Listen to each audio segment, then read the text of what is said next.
आज राज्य सरकारने विशेष अधिवेशन घेत मराठा समाजाला स्वतंत्र आरक्षण दिलं आहे। या संदर्भात बोलण्यासाठी आपल्यासोबत काँग्रेसच्या नेत्या वर्षा गायकवाड आहेत। TV9 मध्ये आपलं स्वागत। आज राज्य सरकारने विशेष अधिवेशन घेत मराठा समाजाला स्वतंत्र आरक्षण दिलं आहे, काय आपली प्रतिक्रिया? बघा असं आहे ना की 2014ला सुद्धा हा एकमताने निर्णय घेण्यात आला होता, ज्यावेळेला मराठा आणि मुस्लिम आरक्षणासंदर्भामध्ये जेव्हा पृथ्वीराज चव्हाण साहेब मुख्यमंत्री होते त्यावेळी हा निर्णय घेतला होता। 2018ला सुद्धा या संदर्भात झाला होता आणि त्यामुळे आम्ही तर नेहमी या निर्णयाचं स्वागतच केलेलं आहे की अशा तऱ्हेने व्हायला पाहिजे।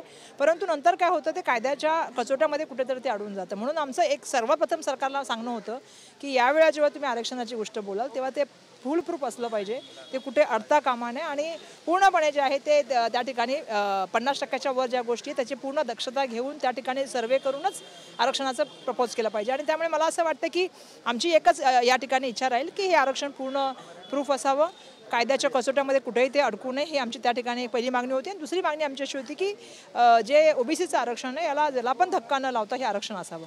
आणि मला असं वाटतं की येणाऱ्या काळामध्ये आपल्या सर्वांना माहिती आहे की महाराष्ट्रामध्ये जी परिस्थिती आहे, त्यामुळे जरांगे पाटलांचे जे म्हणणं होतं ते मला आमचं म्हणणं होतं की तुम्ही त्यांचं म्हणणं ऐकून घ्या आणि महाराष्ट्रामध्ये कायदा सुव्यवस्था कशी झाली यासाठी प्रयत्न करा। जरांगे पाटील हा जो निर्णय झाला यावर खुश नाही आहे, ते उद्या आपली भूमिका स्पष्ट करणार आहे, एक प्रकारे आंदोलनाचा इशाराच दिला त्यांनी पुन्हा। नाही, नक्कीच त्यांना विचारून घेतलं पाहिजे, त्यांना विचार घेतला पाहिजे, कारण ते सातत्याने आंदोलन करतात।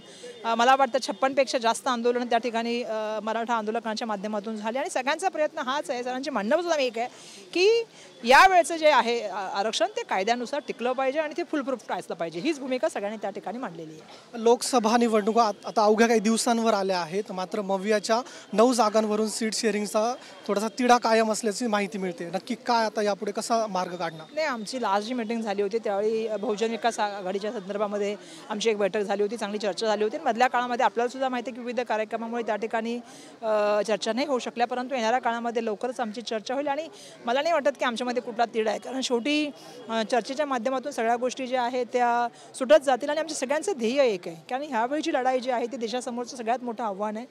ही लढाई म्हणजे देशाला वाचवण्याची लढाई आहे, देशाच्या लोकशाहीला वाचवण्याची लढाई आहे आणि देशाच्या संविधानाला वाचवण्याची लढाई आहे। तिथं आमच्या सगळ्यांचं एकमत आहे आणि त्यामुळे मला असं वाटतं की ही लढाई आमच्यासाठी येणाऱ्या काळामध्ये सीटा वाटपांची ही सोपी होऊन जाईल या एका ध्येयापायी। धन्यवाद। आपल्या सोबत होत्या वर्षा गायकवाड, त्यांनी आपल्यासोबत विविध विषयांवर चर्चा केली आहे। कॅमेरा पर्सन दिनेशसह मी ऋतिक गणकवार, TV9 मराठी, मुंबई।